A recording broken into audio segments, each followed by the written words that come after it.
Good evening, everyone. Welcome to the School District of the City of Dearborn meeting on March 10th, 2025. It is 7:05. Secretary, may I have a roll call, please? Trustee El-Jahmi. Here. Trustee Barry. Here. Trustee D'Ambrosio. Here. Trustee Petlichkov. Here. Trustee Watts. Not here. Trustee Czar, me, yes, here. President Mosip. Here. Thank you. Next item, please. Next item is the Pledge of Allegiance to the flag. We have Miss Mary Timpf, the principal of DuVall Elementary, to introduce students who will lead in the Pledge of Allegiance. Good evening. I'd like to introduce 4 of our DuVall stars. We have a ton of them, but we brought 4 of them today. I have Noemi Estrada from 1st grade, Randolph Dowhan from 2nd grade, and 5th graders Isla Dowhan and Jillian Skidmore. And they'll be leading us.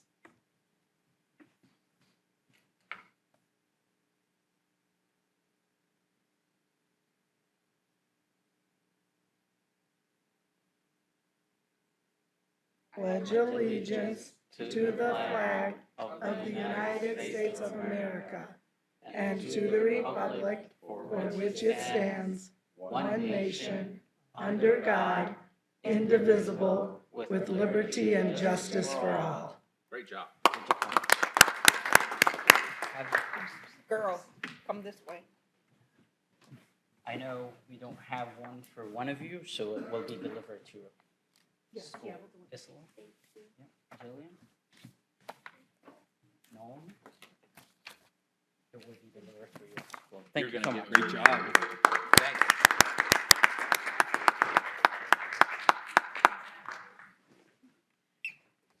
Thank you, Ms. Timpf, and to all the amazing students at DuVall.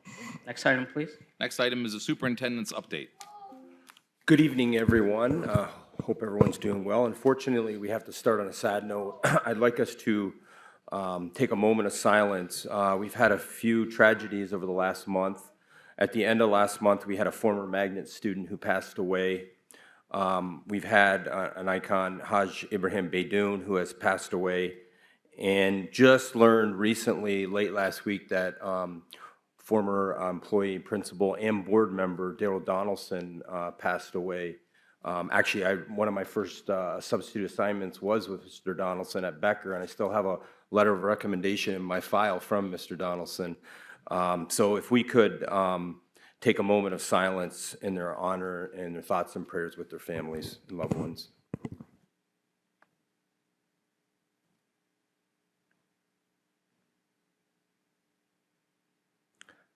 Thank you. I would also like to mention that we've received a lot of communications on the tribute for Mr. Baydoun, and we have a committee that's formed under our board protocol, and Lamise is heading up a tribute committee, and it spells out all the rules, so she'll be working on that, and I know we've been in communication with board members on that as well.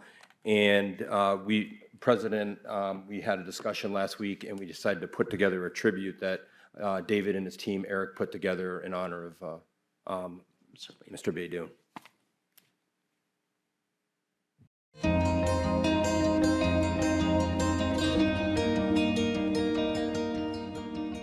Mr. Baydoun, my counselor, has helped me with everything. He stayed patient with me and impacted me in a dramatic way. If it wasn't for him, I wouldn't be standing where I am today. Thank you so much. I really appreciate what you did for me.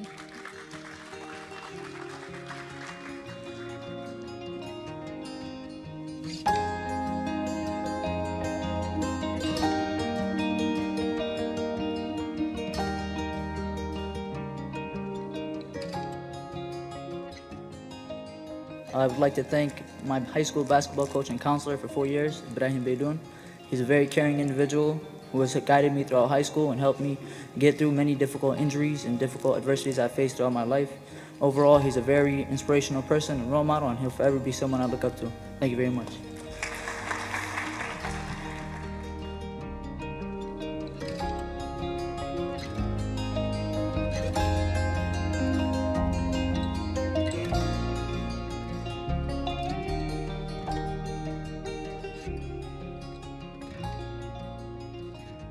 Mr. Baydoun has been vital to my success at Etzel Ford. He's not only a counselor, but a role model, coach, and educator. I know Mr. Baydoun will continue to influence upcoming generations, endlessly spreading his wisdom and kindness.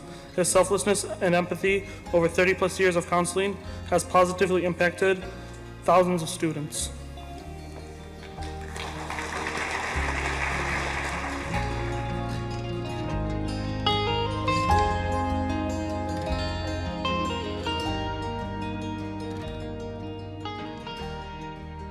Tonight I'm honoring Mr. Baydoun, who was only officially my counselor for 1 year, but for all 4 years of my high school journey, he's been there to support me.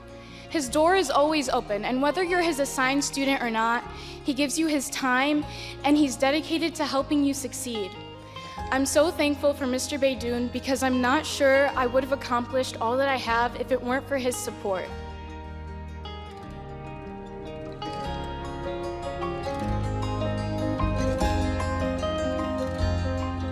It is thanks to Mr. Baydoun that many other seniors and I can be confident about our futures. It is very clear to everyone who's met Mr. Baydoun that he values and is always on the side of the students. With his pure and genuine passion for helping us out, whether he's your counselor or not, helped bring countless opportunities and kept us on track as we progressed through our senior year. Again, I'd like to thank Mr. Baydoun for everything this year.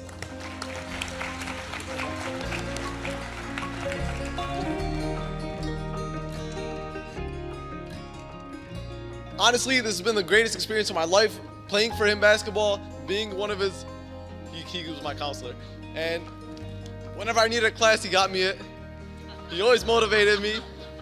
Everything I do for him, he motivates everybody in the community.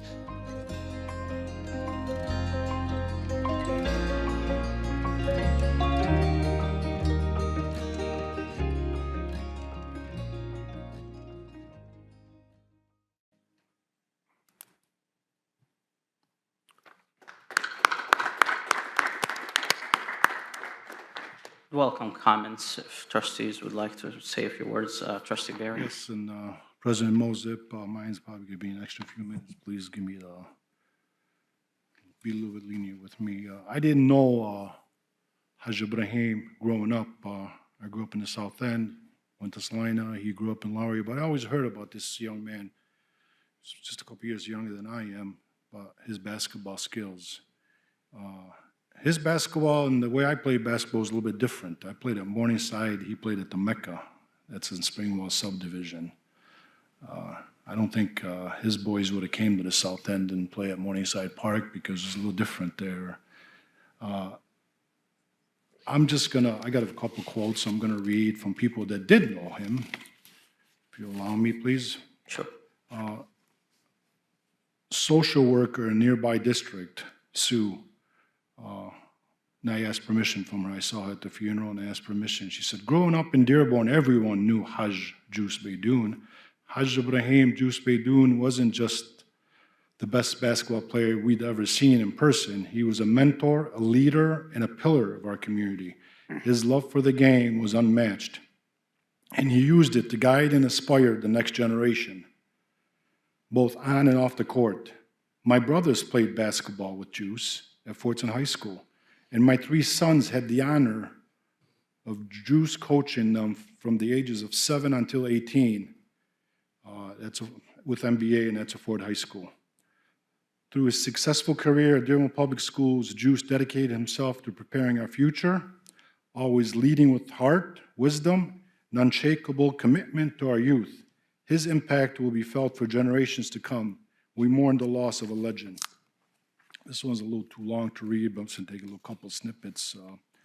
In all the years working for Dearborn Public Schools, and this might have to be fact-checked, he never missed a day. I think it's 33 or 34 years. He never missed a day. Could you imagine all those winters he went through and people getting sick?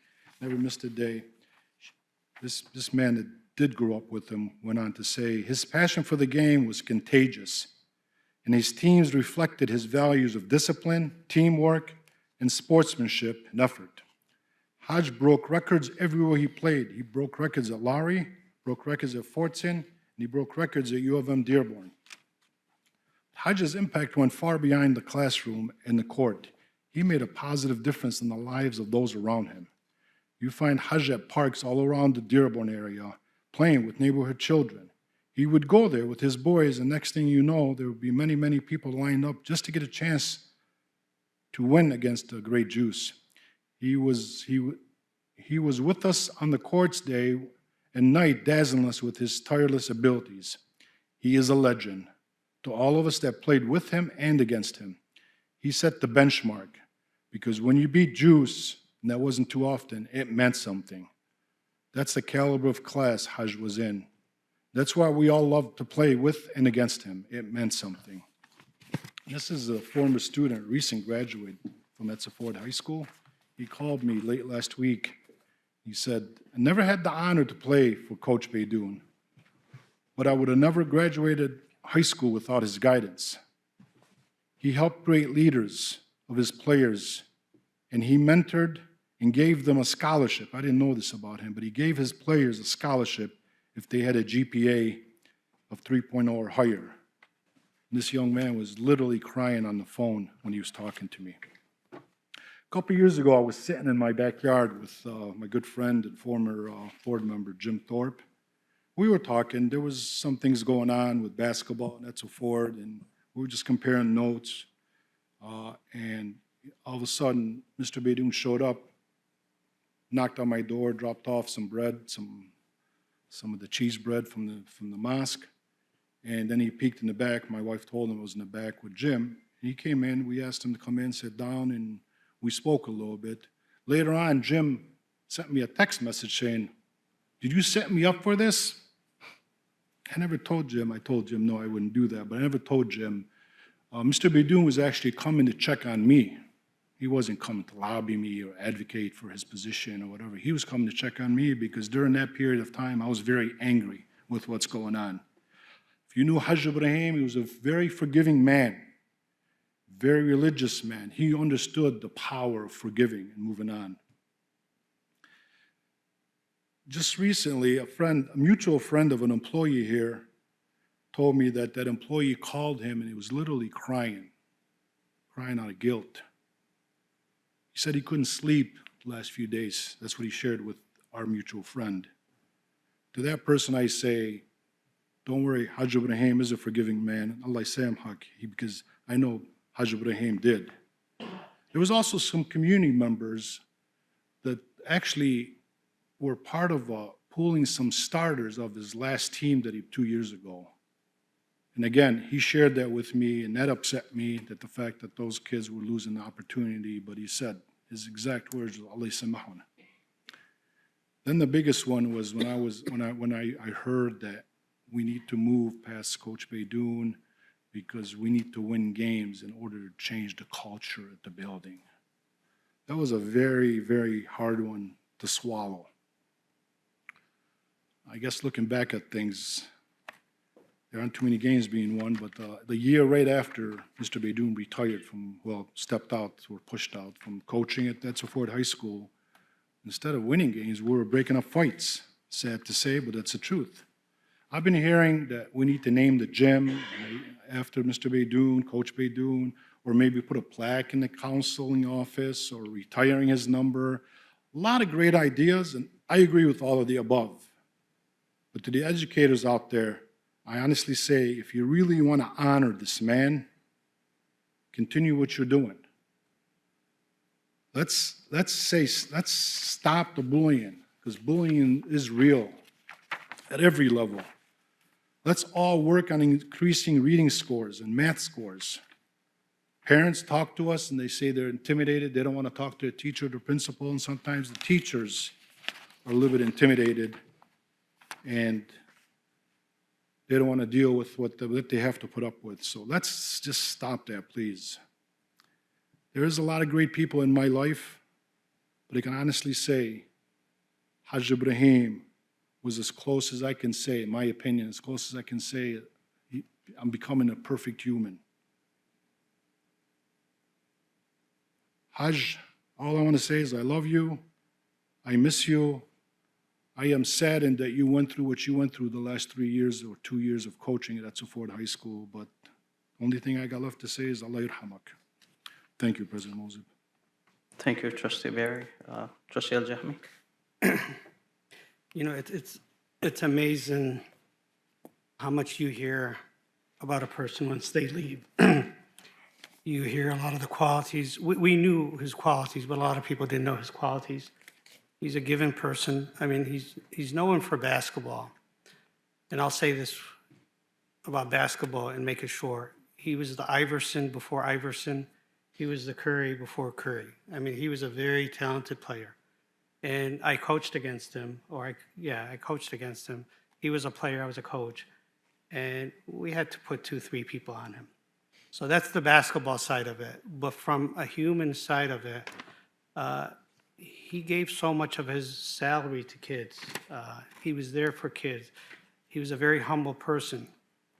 And so instead of us talking about his achievements, because, you know, I'm European, I was at the funeral, and I know Trustee Barry was there, and they said so many things.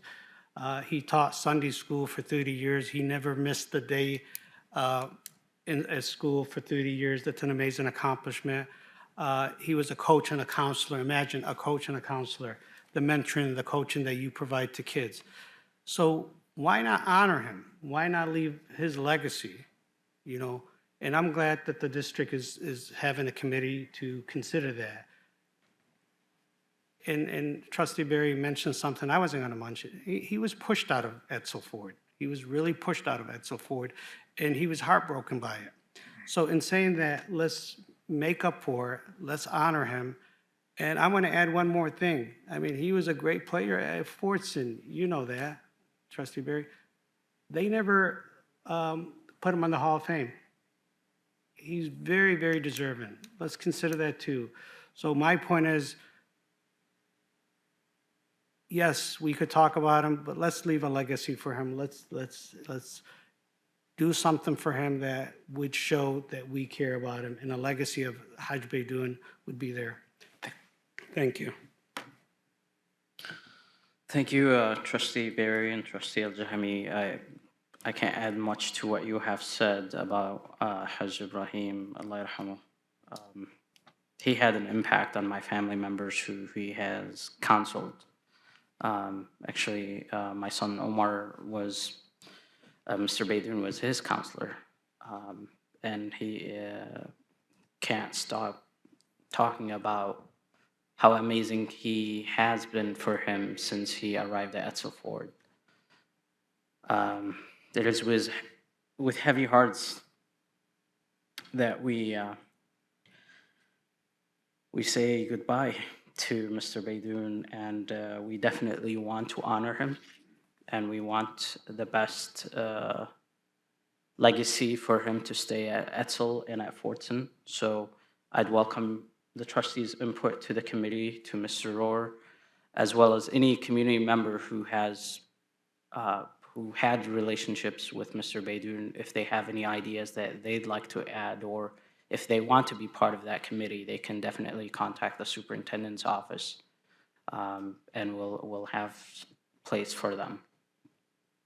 So thank you. Next item, Superintendent. Thank you, everyone. So we're going to move along agenda items, retirements. We want to both thank and congratulate all of our employees on their retirement, and we appreciate their hard work and dedication over the years. We have Heather Bauman, over 29 years, Kathleen Fleming, over 19 years, Ann Gorman, 39 years, Miriam Masiarzik, over 20 years, and Julianne Polgar, 15 years of service. Let's show our appreciation for them.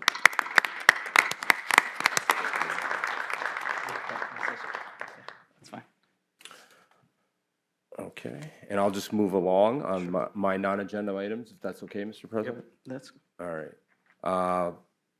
So I know we're about 10 days in, but I hope that everyone that observes the month of Ramadan has a blessed month with their family and loved ones.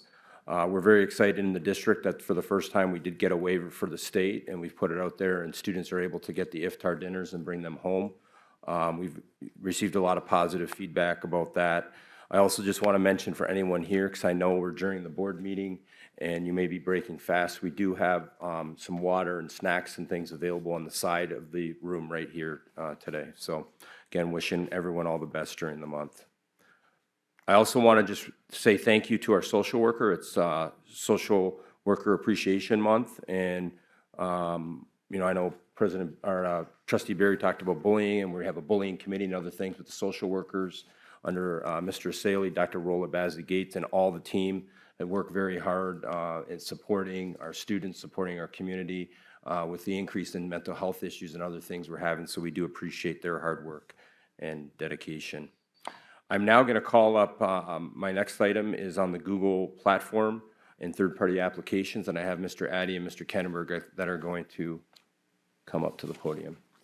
We have a brief presentation. Thank you, Dr. Maleko, ladies and gentlemen from the Board of Education and citizens here tonight.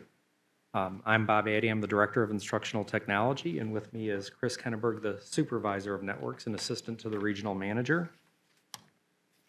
And with us today like that, we want to talk a little bit about what we use technology for. So there are different state standards that we're able to utilize, like the MyTech standards and the Michigan Computer Science standards. With the MyTech standards, these are written in grade bands so that we have early elementary, upper elementary, middle school, and high school. And it's the same 7 standards across the different bands.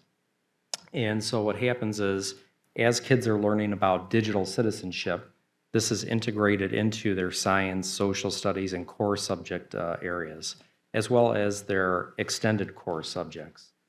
It's designed to integrate so that students are able to kind of learn a little bit about how technology is used, do some projects where they're able to do cooperative learning, and work with one another to better understand these.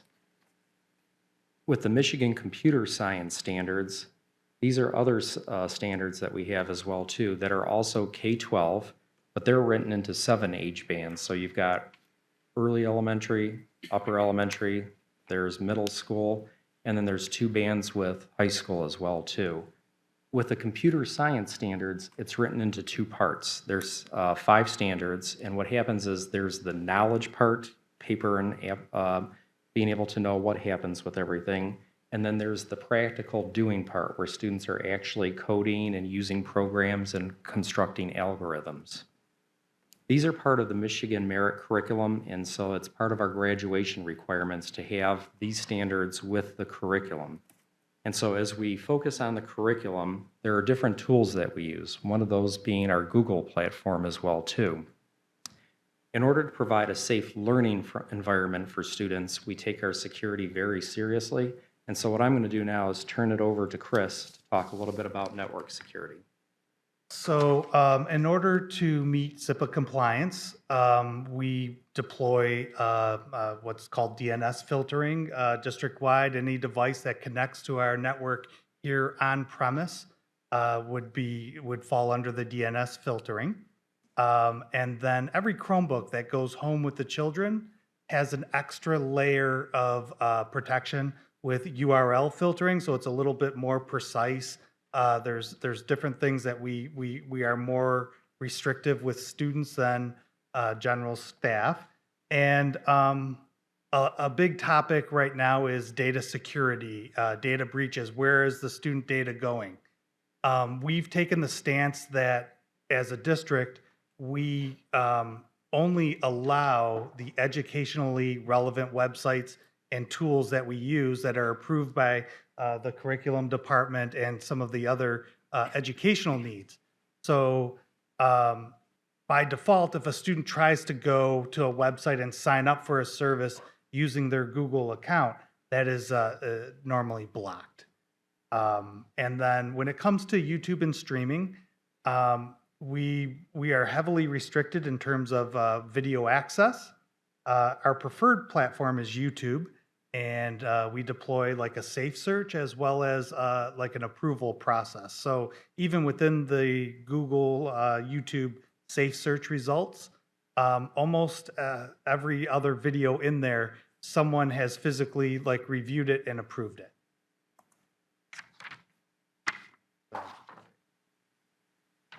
And so keeping a safe environment for students, one of the major changes that's taken place this year is the ability to have third-party applications and to have parents choose to opt in or opt out. And this is something that came fairly recently. In January 2024, there was talk because of COPRA and everything like that, where basically parents have the right to look at student privacy like that and determine what's in their kid's best interest with data protection. So Google has enacted that parents can opt in or opt out for certain third-party applications. So we did send a notice to parents to inform them of these changes that took place now as of January 2025 like that. Some of the major services, third-party applications that were being impacted would be YouTube, Google News, Google Earth, Google Translate, and Google Maps. So what can happen is if a parent opts out of using these services, Chris and my network team are going to be able to opt them out, so they won't be able to access them and everything. What will happen, though, is if a teacher chooses to use Google Earth to show, here's Dearborn, Michigan on the map, the teacher will be able to show it through his or her account like that, but the student will not be able to access anything through that means. And families that opt out their children will not have access to those supplemental apps, but what we're going to plan to do is to have the opt-out as part of the enrollment process going forward like that.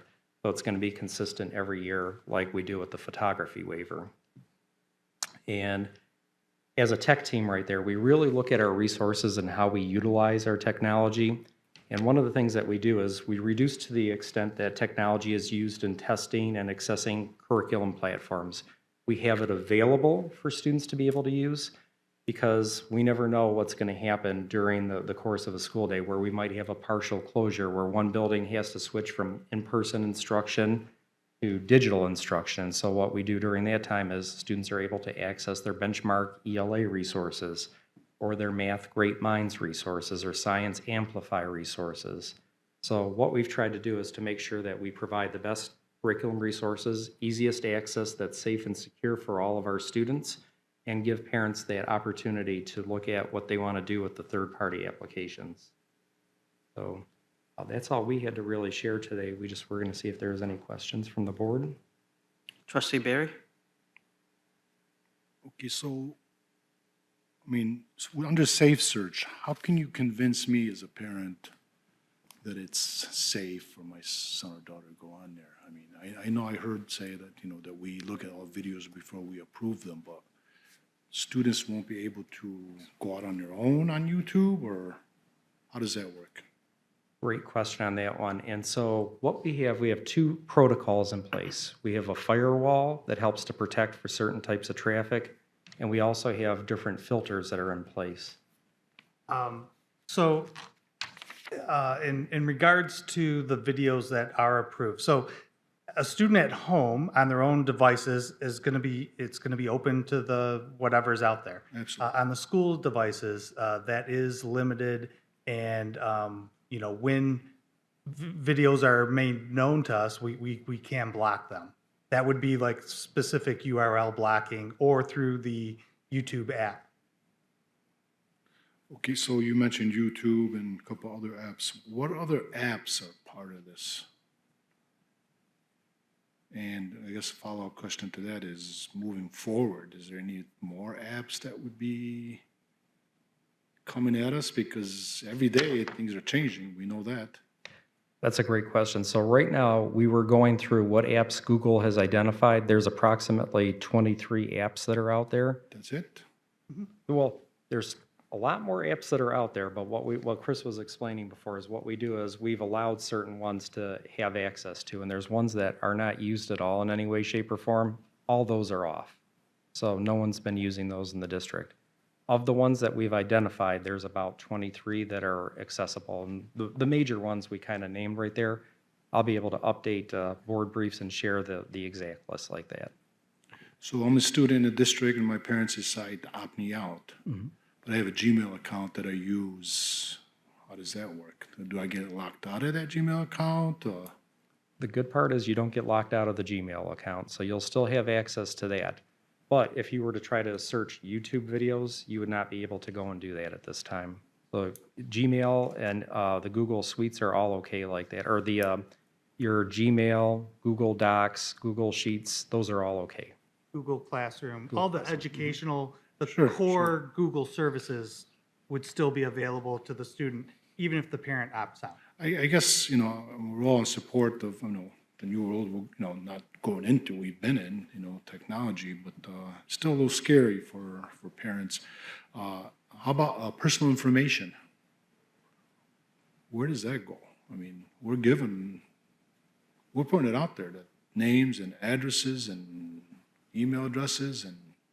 Good question on that one. So there's different things in how we have everything set I'm up full like of that. good questions today. I'm just scared. This is scary stuff. Well, I mean, when you look at, there was information out there, Mr. Wall shared with us earlier, about 82% of districts have experienced some type of a cybersecurity incident within the last couple of years like that. So we look at this as something we want to protect data. So there's a couple of different ways that we look at this.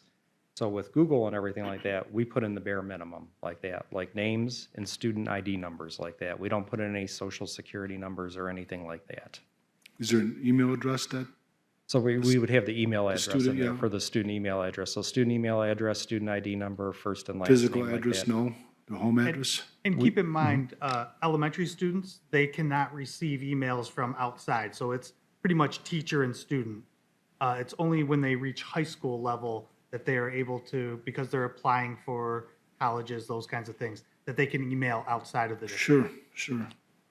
Now, we know I'm sure you're aware that the big breach a few years ago and something like 62 million students' information was out there, and that's still in court, so not too much information going out. But we know with third parties, just us being on social media, they're collecting data. They're using that information to predict what we're thinking. Then they turn around and sell that data. So when you say elementary student, they can't receive emails, but somebody's following them until they get to high school. Now, in middle school, do they receive emails?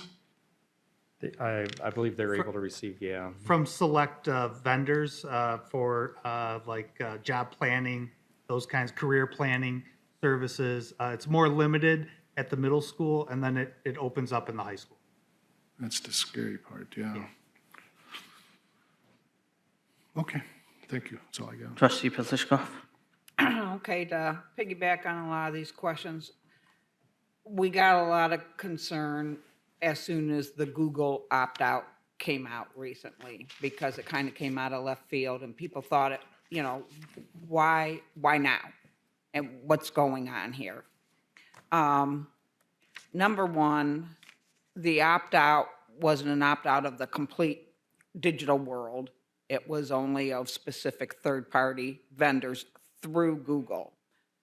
Do we need to even have access to those? Can we continue to fulfill our obligations of educating our students and just making none of that available to any of the students rather than asking parents to opt in or opt out?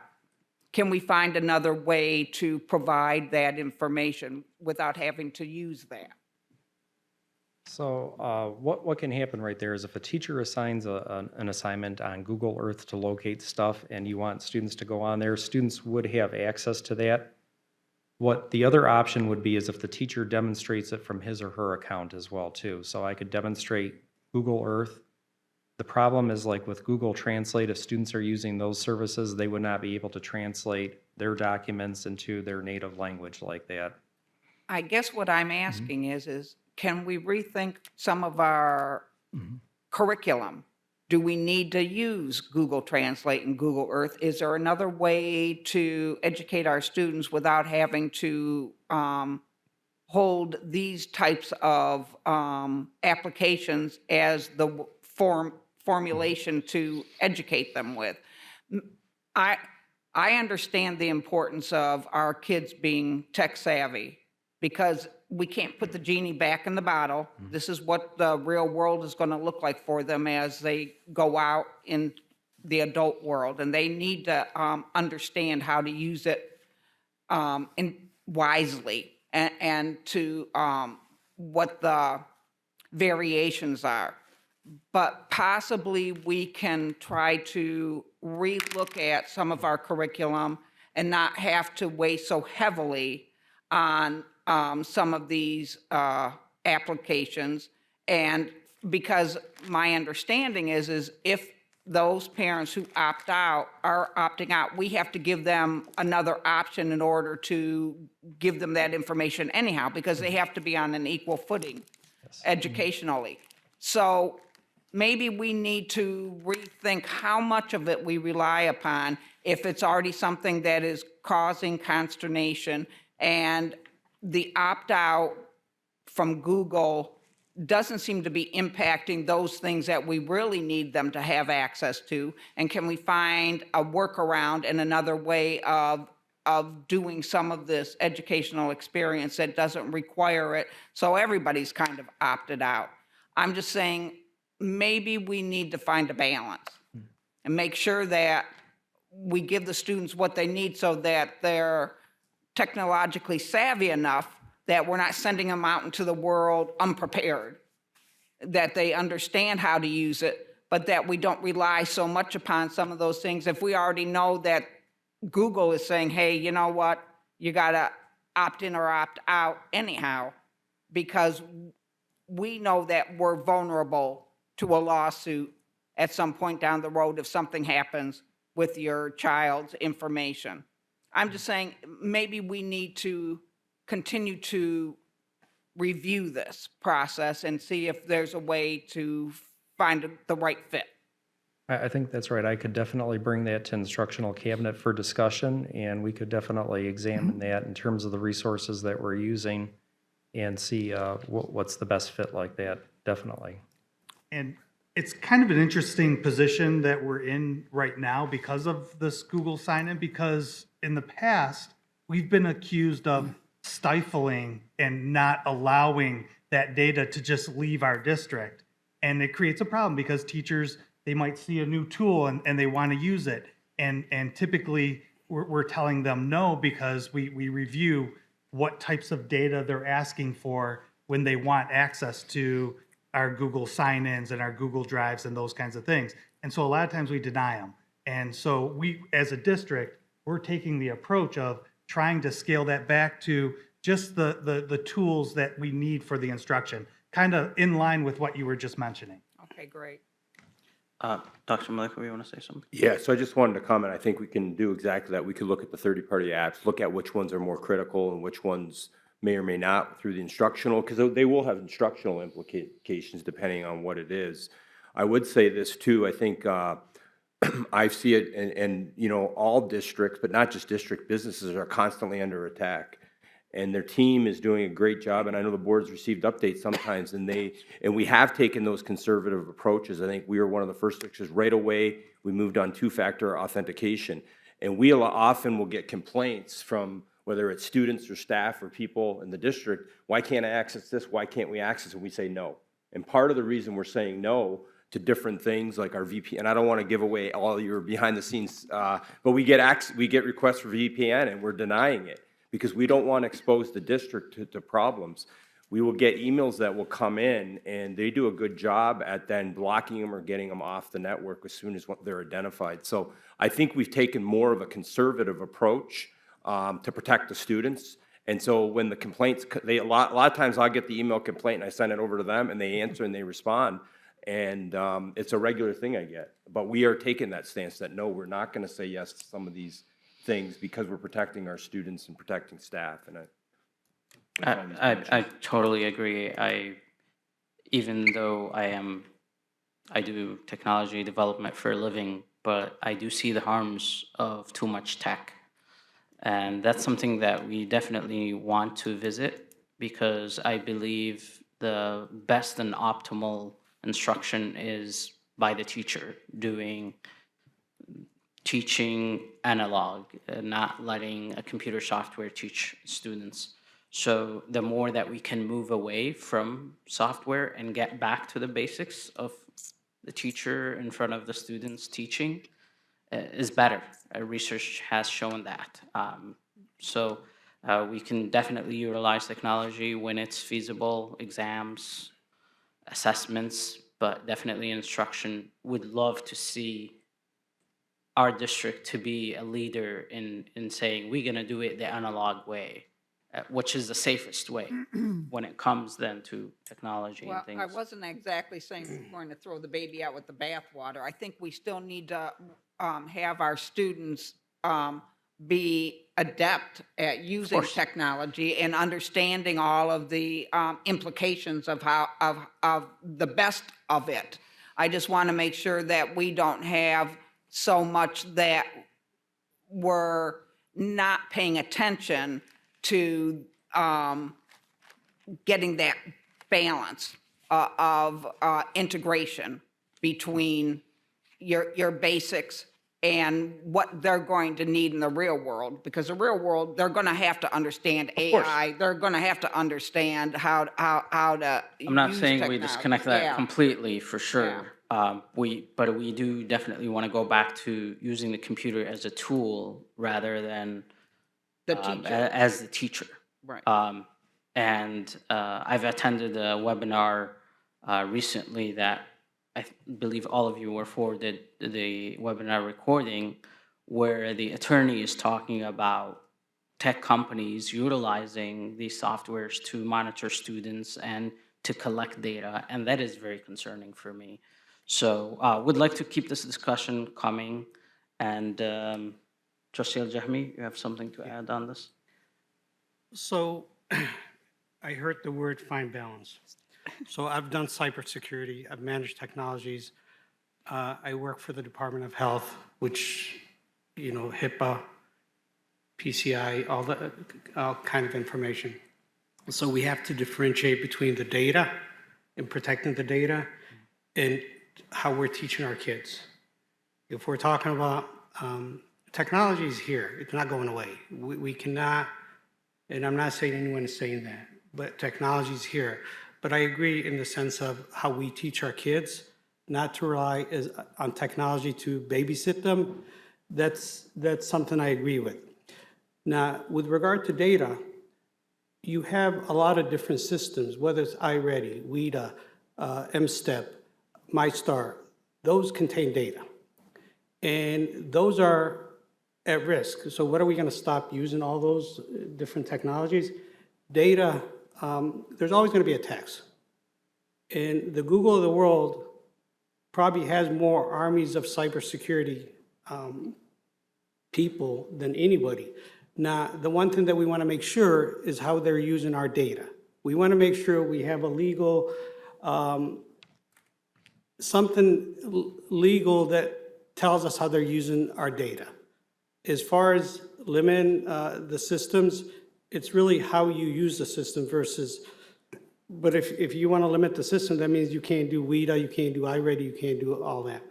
And you're always going to have risks of data. People are trying to penetrate systems, and I know you have input protection that you were going to talk to us later on and so on, FortiGate.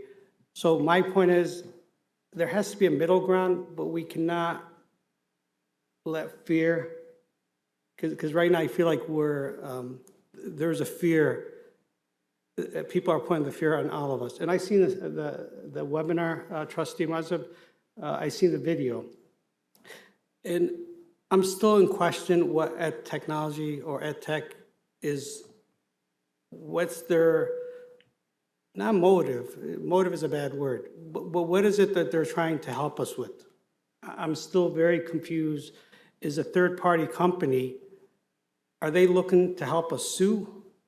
Are they looking to provide a service? Are they looking to give us counseling? I'm still really confused. I saw the video. They're very talented, but I'm still not sure, and I emailed you, Bob, I'm still not sure what their objective is. But we cannot let fear drive technology away.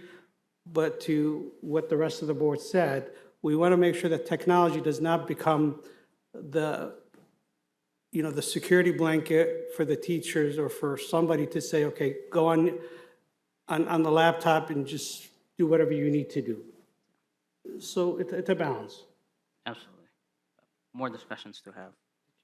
Trustee Zahar? Yeah, I don't have any discussion. You should definitely ban all stand-up comedy 100%. Make sure nobody can watch that stuff. I would like to ask you, President Moses, if we could suspend the rules and maybe take like a 5-minute recess, so anyone who wants to break their fast can do that real quick, and we'll be right back. Oh, sure. Sure, Trustee Yeah. Berry, and then we can. As I was listening, yeah, we don't want fear to be the big factor here, but here, that Q&A you sent us, one of the questions that stood out for me is, can my child share information with others using Google Workspace for education accounts? It says we may allow students to do that. I would imagine at the middle school, definitely at the high school, you want them to engage in conversation with something. But the example that was used here is a student can share a picture with the classmate. And we know with Google, once you put something out there, it's there. It's not going anywhere. And we know with 12-year-old and 13-year-old boys, sometimes they get a little foggy and they do things. Where's that going? What's the protection there? Well, there's a few different things that we can do. So we have, like with certain emails and everything like that, there's a part where we can actually go and review them and everything like that. So if there's certain keywords that are in there and everything like that, we get, the principals will get notices and everything like that. That gets flagged. And then with pictures and stuff like that, we have Vault and everything like that. So if there's something that's a concern that's out there, we can always go and pull those back. You can, you said there's going to be somebody monitoring. How do you do that? Well, And how if can you there's, pull it back when it's out in the world now on Google? with, as long as it's within the district domain, we're able to pull it back and everything like that. As long as it just, if I send it to my personal email address and everything like that, or want to send there, that can be retracted and everything like that. But that's the other thing like that. Like, if it goes out past that and everything to a private one, we can't. So by the time you find out about it, it's already out there and somebody saved it someplace. Typically, like a photo shared would be on a social media or something, and that's typically done outside of the school purview. It's And fine, outside the school. yeah, but when it comes to like sharing, like I guess I interpreted what you were saying as maybe like sharing like a Google Doc or something. No, absolutely not. I'll split it out. I have a nasty picture and I send it to one of my classmates. Yeah. And it's out there and somebody saves it someplace before we flag it. That's possible. That is possible. So, yeah, we don't want to deal with the fear of everything, but we've seen what kids are capable of doing just on social media, TikTok and everything else.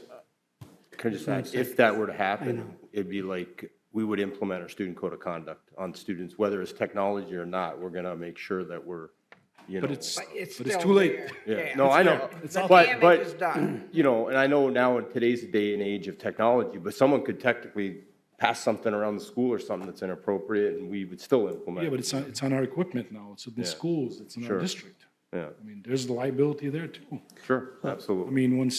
We just had a case recently, thank you, I don't know if she's still here, Ms. Zayat Hajji. She did a wonderful job there. Where we caught it and deleted everything and we moved on. But this, when it goes out to the Google, Sure, there is no coming back. yeah. So Okay, just, yeah, typically that gets distributed through Snapchat or texting, those types of apps. but those are personal apps that the students are doing on their own in their houses or maybe on lunchtime or whatever. Yeah. I'm concerned here. And I guess, I don't know who, I think I heard over there, like, why now? Why are they pushing so hard with this? Is eventually going to be making money off of us? Not that I'm aware of like that. It's just. There's a federal law. That's what prompted this. There's a federal law that set a date in March. And so Google is meeting that requirement for, I believe it's for the, third-party apps. So it was a federal law that started this. It was not something that just kind of came out of the blue. And so they're forcing us to confirm, to get the third-party access. It was not something that they just kind of did on their own. The other thing I just want to mention too, because we know, and we've had the bullying committee, and we're going to have a presentation coming up in April. We know cyberbullying and all that's out there.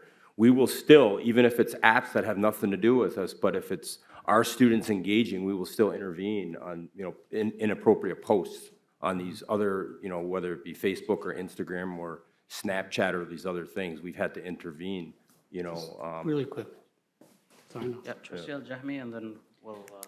No, I think doing technology for such a long time, so you have the technology, but then you put restriction. So for example, the Chromebook, they shouldn't go to Facebook. They should not go to any of these. Junior high kids, elementary school, they should not have email addresses, in my opinion. So I'm just kind of, so these tools have restrictions that prevent them from doing damage. Even at work, there's things I can't do. I can't use chat AI at work. They limit that. So there's things that you could limit to make sure, based on what the trustees had mentioned, we're not saying to just let the kids do whatever they want.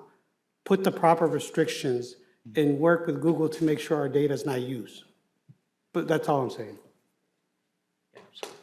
Well, thank you, gentlemen. Thank you. Appreciate it. Appreciate it. We will take a 5-minute or 7 minutes break, and we'll be back. Thank you.